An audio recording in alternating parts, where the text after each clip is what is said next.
할렐루야! 크신 은혜가 오늘도 이 예배에 함께하고 계신 여러분들 가운데 충만하기를 주의 이름으로 축원합니다. 오늘은 에스더서에 대해서 마지막으로 생각해 보는 그런 날이 되겠습니다. 그동안 우리는 에스더서를 통해서 많은 교훈을 받을 수가 있었습니다. 특별히 이 에스더서는 하나님이 없는 것처럼 보여지는 세속이라고 하는 이 세상 한가운데에서 우리가 하나님 없이 사는 것 같지만 실제로는 그 속에 하나님이 역사하고 계시고 하나님이 믿는 자들을 보호하여 주시고 믿음으로 살고자 하는 백성들에게 은혜를 내려주신다, 이런 사실들을 우리에게 깨우쳐 주신 말씀이었기 때문에 이 에스더가 세속 사회를 살고 있는 이 대한민국이라고 하는 세속 사회 안에서 살아가고 있는 우리들에게 큰 도전이 되는 말씀이라는 점을 여러분에게 상기시켜 드리지 않을 수가 없을 것 같습니다. 이 에스더서에 대해서 마지막으로 생각하는 오늘 이 말씀이 이 세속 세계를 살아가는 우리들에게 어떤 도전을 주는지 같이 말씀의 은혜를 받았으면 좋겠습니다. 첫 번째로 우리가 이 말씀을 통해서 알 수 있는 교훈은요, 하나님의 은혜로 구원을 받은 유다인들의 삶이 그 당시 다른 세상 사람들의 삶과는 너무나도 차별이 있는, 구별되는 삶이었다라고 하는 것을 이 말씀은 우리에게 보여주고 있다는 것입니다. 에스더서 9장을 우리가 읽어나가면서 매우 독특한 말씀이 3번씩이나 반복돼서 언급되는 걸 볼 수가 있어요. 우리가 성경에는 보통 이렇게 반복돼서 언급되는 내용은 특별한 의도를 가지고 있는 것이다, 이렇게 그동안 배워왔습니다. 그리고 그게 자연스럽습니다. 왜냐하면 성경이라고 하는 이 하나님의 말씀 속에 무엇인가를 3번씩이나 언급한다? 그냥 의도가 없이 그냥 되어지는 것은 없다, 그 말이죠. 특별한 의도를 가지고 뭔가 드러내고 싶어하는 이런 내용이 있기 때문에 3번씩이나 반복이 되고 있는 그런 그 내용이라고 볼 수 있는데, 이것입니다. 10절에 함무다다의 손자요 유다인의 대적 하만의 10 아들을 죽였으나, 같이 읽어볼까요? 그들의 재산에는 손을 대지 아니하였더라. 이 그들의 재산에는 손을 대지 아니하였다라고 하는 요 말씀이 3번을 반복되는 거예요. 15절에도 보면 아달월 14일에도 수산에 있는 유다인이 모여 또 300명을 수산에서 도륙하되, 같이 읽어봅니다.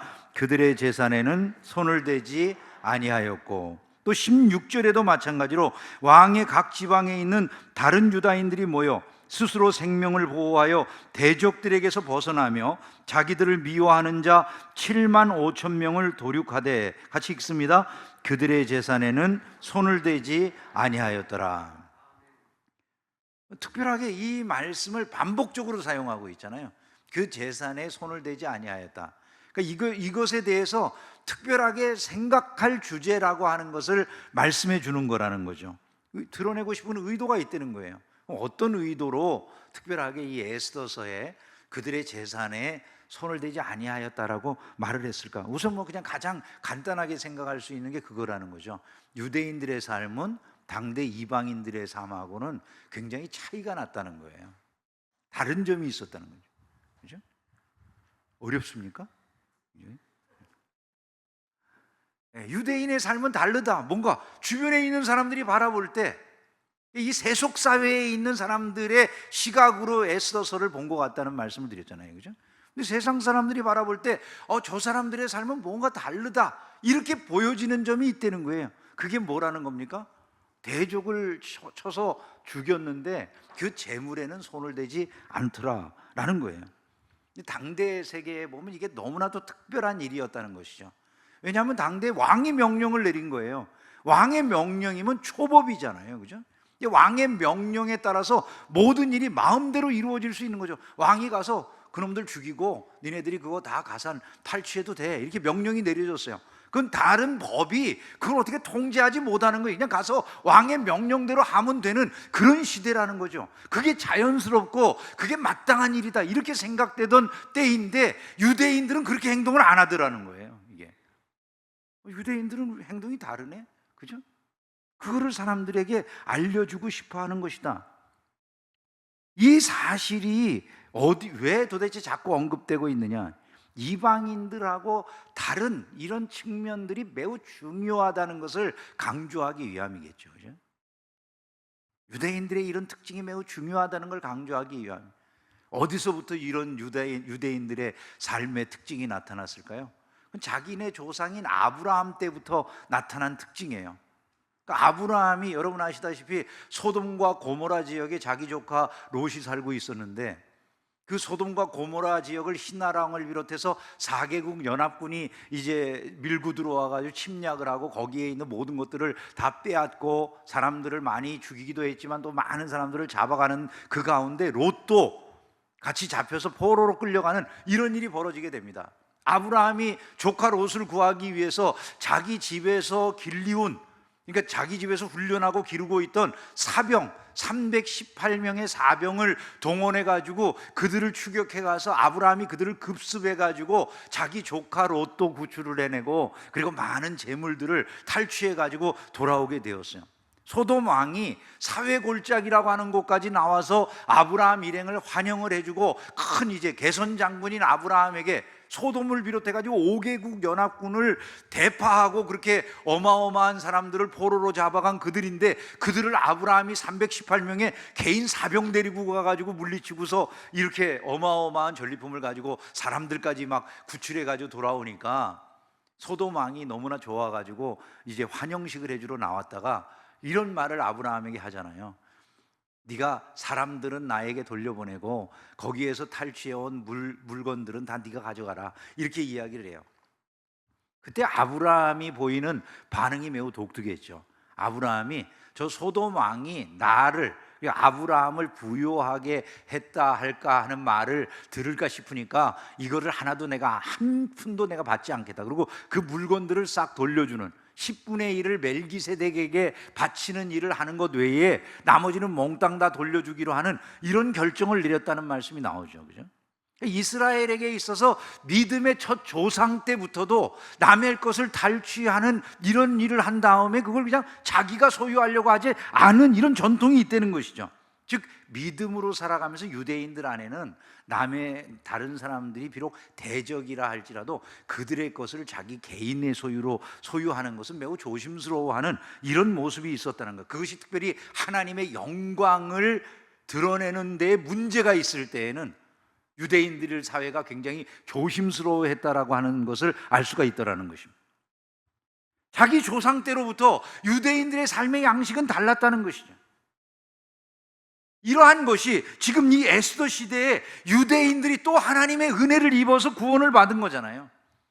그 하나님의 은혜로 구원을 받은 이들이 그 아브라함의 믿음의 전통을 따라서 행동을 해야 되겠다라고 하는 이런 삶의 모습을 드러내는 것은 어쩌면 매우 자연스러운 모습이었을 거다, 이것을 우리가 알 수 있다는 것입니다. 그리고 그것은 주변에 있는 다른 사람들에게도 엄청난 파장을 일으킬 만한 일들이었다는 것이죠. 예를 들어서 여러분, 유대인들이 재물을 빼앗지 않는 이 모습은 어떤 모습으로 유대인들을 비추게 했을까요? 일단은 이 유대인들이 주변에 있는 대적들을 정말 많이 죽였잖아요. 수산성 안에서만 800명, 그리고 지금 이 127도 페르시아 전체에서는 7만 5천 명이 살해를 당했다는 것 아닙니까? 어마어마한 사람들이 주변에서 죽임을 당했는데, 그 많은 사람들을 죽이고 난 다음에 그들의 재산에 손을 대지 않는 그 모습은 유대인들의 행동 자체가 자기네들을 보호하기 위한 자위적 수단이었을 뿐이지 상대방을 공격하고 빼앗으려고 하는 의도가 아니었다라고 하는 것을 공개적으로 드러내는 일들이 될 수가 있었다는 거예요. 즉, 저들이 탐욕 때문에 결국 저 많은 사람들을 죽이고 빼앗았구나라고 하는 것이 아니라 하만의 명령을 받고서 유대인들을 죽이려고 준비하고 모든 것들이 완전하게 지금 그 왕의 명령도 취소된 게 아니다, 그 말이에요. 여러분 지금 상황이 어떤지 이해가 되시죠? 하만을 통해서 내려진 명령 자체도 취소된 게 아니에요. 왜냐하면 왕의 인장을 찍어가지고 명령된 게 취소되거나 그러는 법은 없다는 거죠. 그러니까 지금 유대인들을 죽이려고 하는 마음을 가지고 있는 사람들이 여전히 존재할 수 있는 상황인데 왕이 다시 명령을 내린 거란 말이에요. 유대인 사회, 너희들이 스스로 너희들을 보호하고 주변에 너희들을 치는 자들을 너희들이 공격해서 그들의 것을 빼앗아도 된다, 지금 이런 명령이 재차 내려온 거란 말이죠. 왕의 명령 자체가 취소될 수가 없는 것이기 때문에. 유대인 사회가 지금 이 일을 행하는 것에 대해서 지금 여러분들 표정 중에 이런 표정이 있어요. 아니, 유대인이 7만 5천 명이나 죽였대. 잔혹하기 짝이 없는 인간들이야. 여러분들이 공격받으면은 자위적인 수단을 안 쓸 것 같으세요? 사람은 다 똑같아요. 북한이 우리나라에 대고 포 쏘면 여기서도 포 쏘는 거예요. 그죠? 안 쏘면 되겠어요? 사람이, 그러니까 지금 이스라엘의 모습이 그거예요. 지금 이 말씀을 정확하게 잘 읽어야 돼요.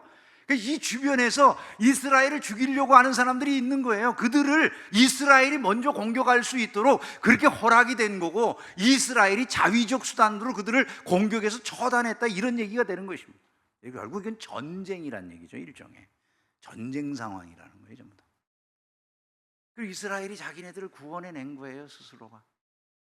이 상황에 대해서 지금 이스라엘이 재물에 더군다나 손을 안 대는 이 모습은 무엇을 말해준다고요? 이것이 탐욕으로 이루어진 일들이 결코 아니라는 것이죠.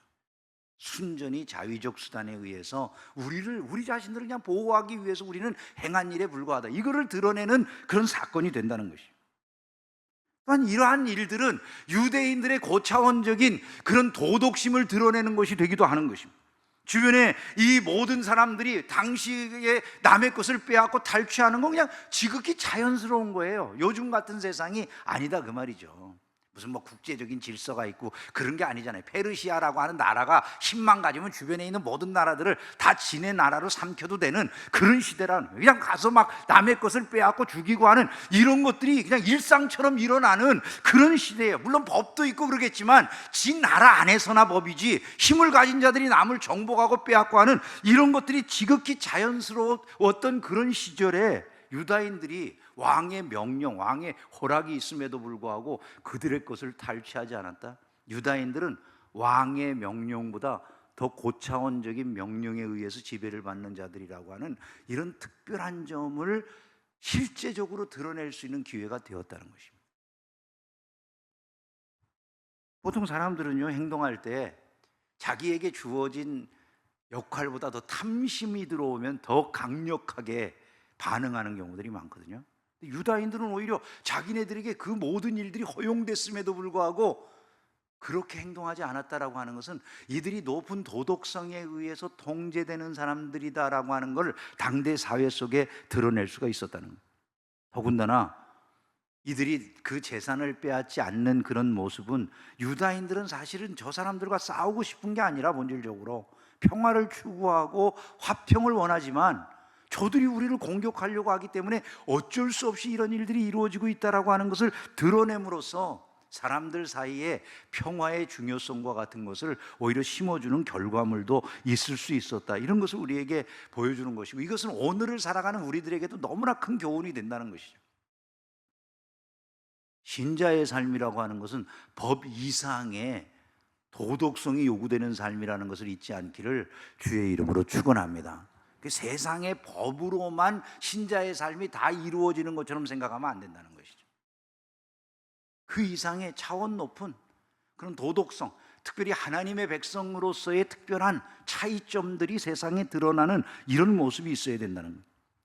자, 유다인들이 이렇게 믿음의 반응을 보이면서 자신들의 삶을 절제했을 때 하나님이 기뻐하셨던 것 같아요. 그래서 유다인 사회를 보호하기 위해서 모르드게를 크게 높여주시는 일이 10장 3절에 등장을 합니다. 유다인 모르드게가 아하수에로 왕의 다음이 되고, 여러분 이게 기가 막힌 말씀인 거죠, 그죠? 아하수에로 왕의 다음이면 이게 옛날에 하만이 듣던 소리잖아요. 하만의 지위를 지극히 높여, 이렇게 말했을 때 그 말과 똑같은데, 이제는 모르드게가 바로 그 자리에 앉게 되었다, 이런 얘기가 아닙니까? 유다인 중에 크게 존경받고 그의 허다한 형제에게 사랑을 받고 그의 백성의 이익을 도모하며 그의 모든 종족을 안위하였더라. 여러분, 하나님께서 사람을 높여주실 때는요, 이유가 있어요. 예를 들어서 요셉을 높여주셨을 때 하나님이 요셉을 높여주심으로 말미암아 중동 지역의 기근으로부터 수많은 사람들을 건져내는 일을 했어요. 그가요, 지금 모르드게를 하나님께서 높여주시는 특별한 이유가 있는 거예요.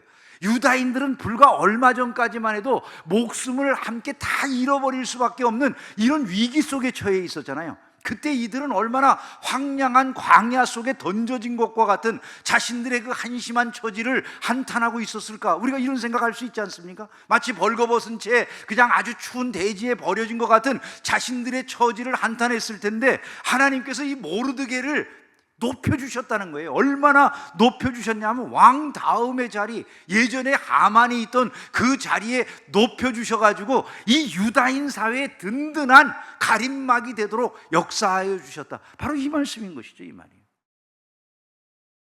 유다인들은 이제까지의 불안과 걱정, 염려, 그런 삶이 아니라 자신들을 보호해 줄 수 있는 든든한 울타리 안에서 그야말로 최고의 안정된 삶, 평화의 삶을 누릴 수 있게 되는 복이 임하였음을 믿으시기를 주님의 이름으로 축원합니다. 그것이 하나님께서 이 믿음의 반응을 보인 유대인 사회에 주신 하나님의 축복이었다는 거예요. 성경은 우리가 믿음의 반응을 보일 때 이루어 주실 하나님의 축복에 대해서 많이 말씀을 하잖아요. 로마서 5장에 보면 다만 이뿐 아니라 우리가 환난 중에도 즐거워하나니 이는 환난은 인내를, 인내는 연단을, 연단은 소망을 이루는 줄 알미로다, 이렇게 말씀을 했어요. 성도가 어려운 중에도 믿음을 지키고 하나님의 뜻대로 살아갈 때 하나님께서는 진정한 은혜와 평화의 축복을 허락하시는 줄로 믿습니다. 의를 위하여 박해를 받는 자는 복이 있나니 천국이 그들의 것임이라. 나로 말미암아 너희를 욕하고 박해하고 거짓으로 너희를 거슬러 모든 악한 말을 할 때에는 너희에게 복이 있나니 기뻐하고 즐거워하라. 하늘에서 너희의 상이 큼이라. 너희 전에 있던 선지자들도 이같이 박해하였느니라 라고 성경은 말씀하고 있어요. 저와 여러분들이 자신들을 지키며 하나님 안에서 믿음으로 살아가게 될 때 하나님은 이와 같은 평화의 축복을 함께 해주실 줄로 믿습니다. 그러면 이 말씀, 지금 이 에스더서에 나와 있는 이 말씀이 오늘 우리가 살아가고 있는 이 대한민국이라고 하는 사회에서 우리에게 주시는 교훈이 무엇일까? 우리 시대의 교훈으로 몇 가지를 정리하고 말씀을 맺겠습니다. 첫째로 우리 시대에 받아야 될 귀한 교훈을 저는 이렇게 이 말씀을 통해서 생각해 봤어요. 물질에 대한 탐심을 우리가 좀 극복할 줄 알아야 된다. 신자들이 물질에 대한 탐심을 극복할 줄 알아야 되겠다. 유다인들이 대적을 치면서도 물질에 손을 대지 않았어요. 재물에 손을 대지 않아요. 굉장한 자기 통제, 자기 절제거든요. 사람이 재물 문제만 앞에 있으면은 눈이 좀 백가닥 하고 뒤집히는 사람들이 많이 있을 수 있어요. 신앙생활하고 물질 문제가 굉장히 깊이 관련이 되어 있습니다. 성경은 우리가 하나님을 섬기느냐 재물을 섬기느냐를 놓고 비교를 해요. 그러니까 하나님과 견줄 만한 다른 사람들의 섬김의 대상이 되는 게 재물이라는 거죠. 그리고 성경이 우리에게 분명하게 말씀하는 것은 우리가 재물과 하나님을 동시에 섬길 수는 없다는 거예요. 재물을 섬기든지 하나님을 섬기든지 이럴 뿐이지 우리가 재물도 섬기고 하나님도 섬길 수 있는 이런 길은 없다는 것이죠. 그러니까 우리가 신앙생활을 하는 데 있어서 재물 문제라고 하는 것은 신앙생활에 아주 중요한 위치를 차지하고 있다는 거예요. 물질 문제를 극복할 수 없는 사람이라고 한다면 그런 신앙생활도 제대로 해내기가 쉽지 않다는 것이죠. 한 사람이 두 주인을 섬기지 못할 것이니 혹 이를 미워하고 저를 사랑하거나 혹 이를 중히 여기고 저를 경히 여김이라. 같이 읽어볼까요? 너희가 하나님과 재물을 겸하여 섬기지 못하느니라. 재물이든 하나님이든 둘 중에 하나를 섬기는 거지 둘 다를 섬길 수는 없다는 거예요. 물질 문제에 있어서는 부자라고 해서 물질에 늘 시험에 들어가지고 재물을 섬기는 사람이 되는 건 아니에요. 부자도 오히려 하나님을 섬기고 돈을 섬기지 않는 사람이 있을 수 있죠. 가난한 사람도 하나님을 섬기고 재물을 섬기지 않을 수도 있지만 또 반대로 재물을 섬기고 하나님을 섬기지 않을 수도 있는 거예요. 돈의 많고 적음의 문제가 결코 아니라는 것이죠. 내가 정말로 무엇을 소중히 여기느냐, 이게 중요하다는 거예요. 물질 문제에만 들었으면 신앙적인 가치관이 어디로 갔는지 보이지 않는 이런 태도를 취할 위험성들이 있다라고 하는 것을 우리가 항상 생각하면서 신앙생활을 해야 된다는 거예요. 그럼 우리의 물질에 대한 자세가 어떠해야 될까? 우리가 물질에 대한 탐심을 극복할 수 있기 위해서는 물질을 대하는 우리의 태도가 어떠해야 될까를 좀 생각할 필요가 있을 것 같아요. 첫 번째로 우리가 물질에 대한 탐심을 극복하기 위해서는 재물에 대한 지나친 관심을 통제할 줄 알아야 돼요. 그냥 온통 생각이 돈 그렇게 할 수 있잖아요. 교회에 열심을 내는 분들이 다른 모든 부분에서 신앙적으로 성숙한 모습을 가지고 계신 것 같은데, 이상하게 재정 문제에만 들어가면 갑자기 신앙이 전혀 없는 사람처럼 행동하는 경우들도 의외로 많이 있어요. 교회 생활에서도 관심이 가는 건 돈 문제밖에 없어. 목사님들은 안 그러냐? 목사님들도 똑같아요. 목사님들은 항상 은혜롭고 거룩하고 영적이고 말이죠, 그렇게 천상에 관한 문제만을 얘기하고 살겠죠, 그죠? 사실 그게 쉽지 않은 거죠. 제가 나이 먹은 다음에 뭐 그렇게 막 연세 드신 어른들 앞에서 나이 얘기할 건 아니지만, 그래도 저도 이제 제법 먹었어요. 예. 그래서 이게 가서 목사님들이랑 얘기하다 보면은 이 대부분 좀 시니어 목사라고 하는 분들이 모여 있는 자리에서 다 하는 얘기가 흥미롭게도 아주 영적이고 거룩하고 뭐 영혼에 관한 이야기, 성숙에 관한 이야기, 뭐 복음에 관한 이야기, 이런 게 아니라 맨날 무슨 약 먹는가 이런 거. 지금 뭔 약을 복용하고 있느냐. 예? 사람이 굉장히 육신적이에요. 예? 목사님들은 뭐 재물 문제에 관심이 없다고요? 아니죠. 사람들 같이 만났을 때 대화하는 내용을 보면 알잖아요, 사람들이요. 저 목사는 어느 집에 사냐, 사례를 얼마를 받냐, 어떤 차를 타냐, 그런 이야기들이 중심이 되기가 얼마나 쉬운지 모른다는 것이죠. 그런 것 때문에 서로 시험 들고 상대방을 바라보면서 좋은 눈이 아닌 경우들이 있는 것이죠. 갑자기 그냥 편안하게 옆에서 이야기하는 중에 도끼 눈이 되는 게 싹싹 보이잖아요. 그죠? 사람은 그냥 표정만 봐도 아는 거 아니에요, 그죠? 남이 나보다 더 나은 상황이라고 그랬을 때 시기심이, 질투심이, 목사는 전혀 안 일어난다고요? 아닙니다. 똑같이 일어나는 존재들이죠. 사람이 재물 문제에 들어가 보면 얼마나 민감하게 바뀌는 사람들이 많은지 몰라요. 자기도 모르는 사이에 그러는 거예요. 사역자들이 이런 모습을 계속해서 드러낸다면 그건 부끄러운 것이죠. 어떻게 떳떳할 수가 있겠습니까? 그죠? 구역이나 성도들의 모임은 다를까요, 여러분? 목사들만 그럴까요? 아니, 성도들은 안 그렇고요. 성도들이 구역에 모여가지고 나누는 이야기들이 주로 어떤 것 같으세요? 영적 성장이나 영혼에 대한 사랑이나 나의 뭐 정말 예수 그리스도를 닮아가는 그런 매일매일의 삶의 가치나 이런 것들을 얘기 나눌까요? 아유, 저 집사님 이번에 뭐 반지 좋은 거 꼈네. 귀걸이가 유난히 번쩍거려, 집사님. 팔찌가 그 얼마짜리야?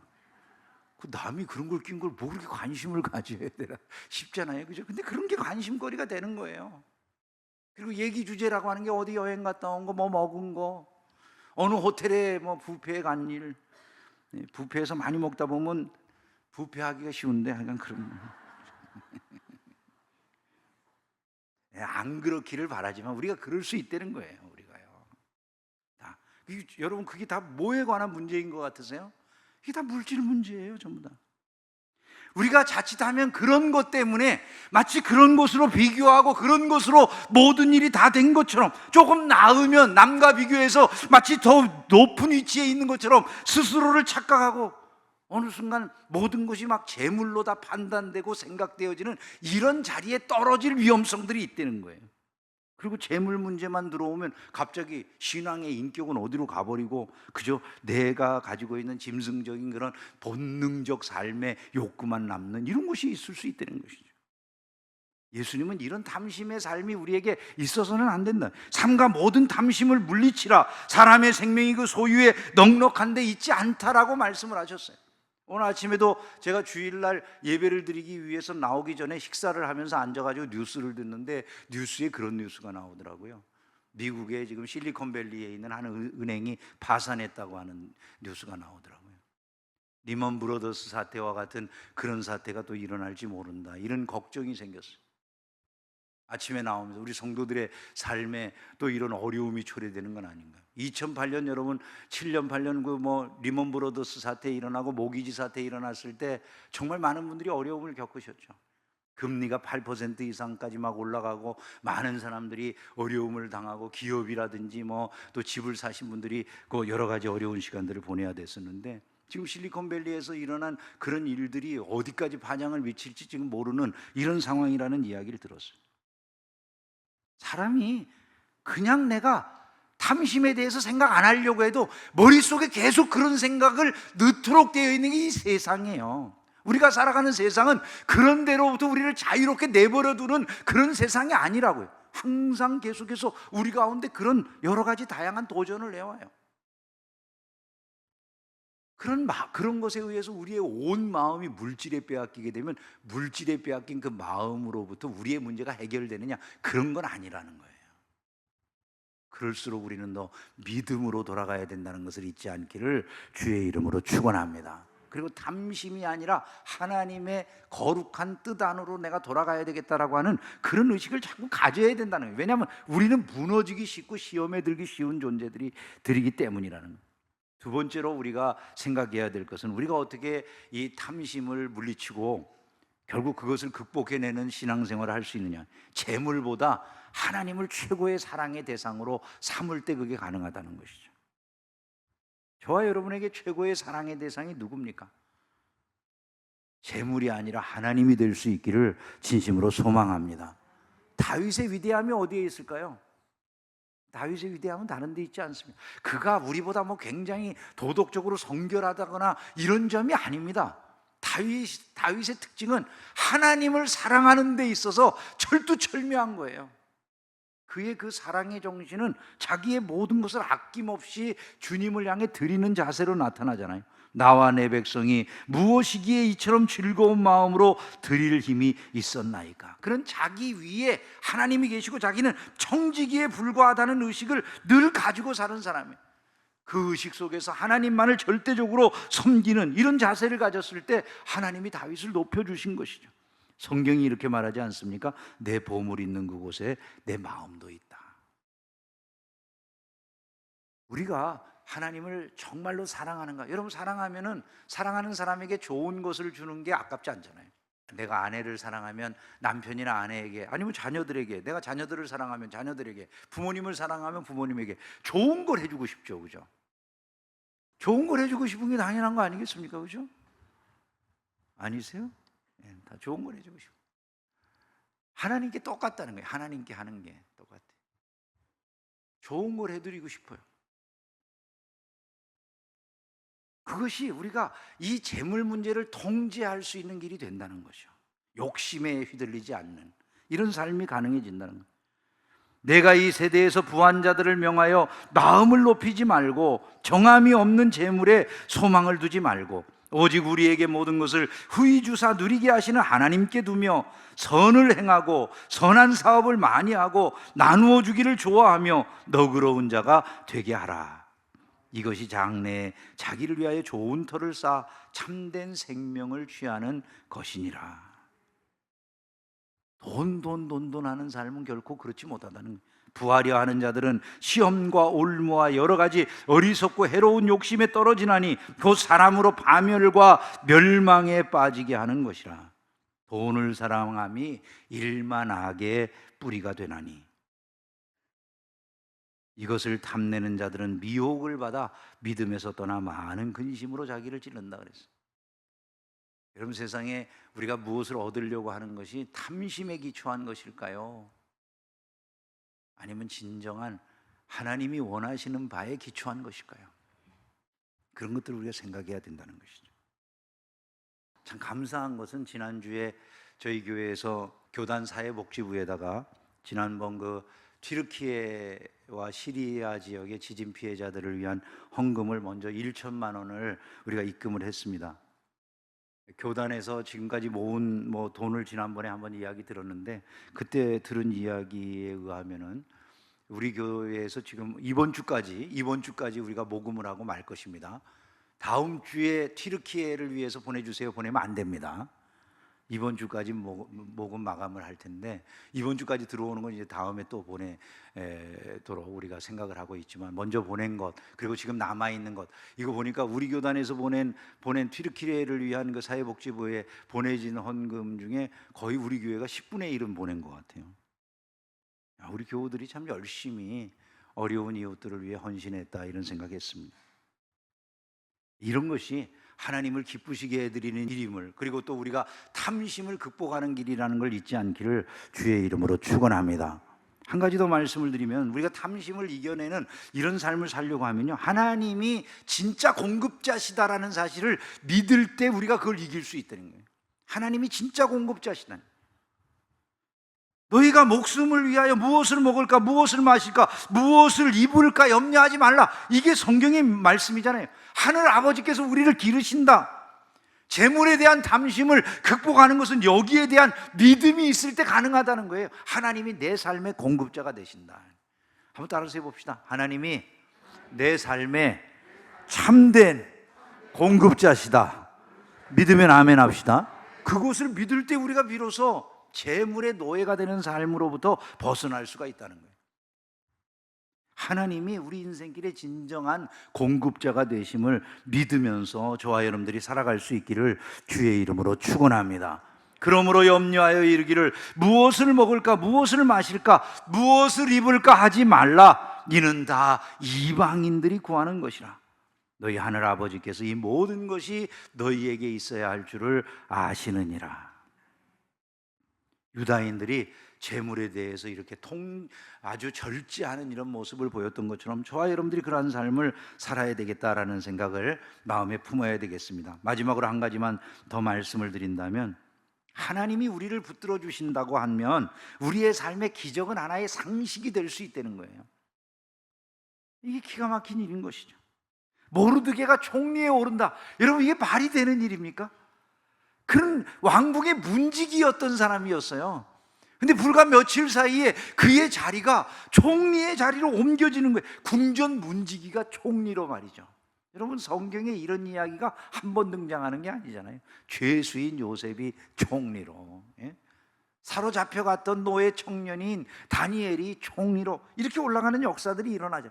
인간의 노력이나 방식에 의해서 되어지는 일이 아니라 말이죠. 하나님이 은혜를 주실 때 이런 기적이 너무나도 놀랍게, 그건 분명히 기적이고 인간의 방법으로 안 되는 건데 하나님이 하시고자 하시니까 무슨 일반인들이 가지고 있는 상식처럼 그런 일들이 일어나더라는 거예요.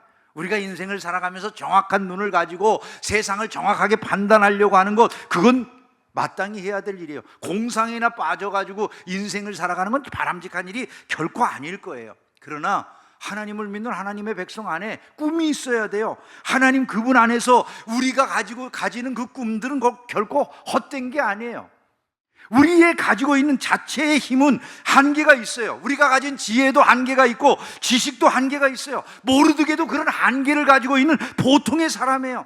그런데 그 모르드게 안에 어느 날 마음속에 믿음을 지켜야 되겠다는 생각이 들어왔어요. 유대인답게, 내가 하나님의 백성답게 살아야 되겠다. 아말렉 앞에는 내가 절을 할 수 없다. 이런 마음의 믿음이 일어나가지고 정체성을 되찾고 믿음의 사람으로 살아가려고 하는데 고난이 옵니다. 역경이 옵니다. 죽을 위기에 떨어지기도 합니다.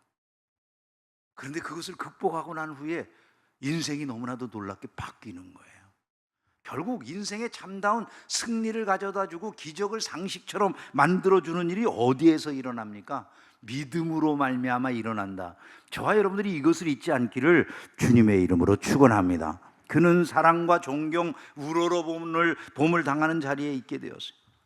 저는 우리 성도들에게도 2023년 이렇게 어려운 일들이 있다고 하지만은 하나님이 여러분의 삶을 기적이 상식이 되는 삶으로 이끌어 주시기를 주의 이름으로 축원합니다. 물이 변해서 포도주가 되어지고 죽음의 자리가 부활의 자리로 바뀌고 인생의 모든 것이 무너진 자리에서 소망이 생기고 가장 작은 자를 통해서 수많은 사람들에게 영향을 미치는 이런 일들이 전혀 불가능해 보이지만 기적이 상식이 되게 하시는 주님의 손길을 통해서 여러분에게 일어나기를 주의 이름으로 축원합니다.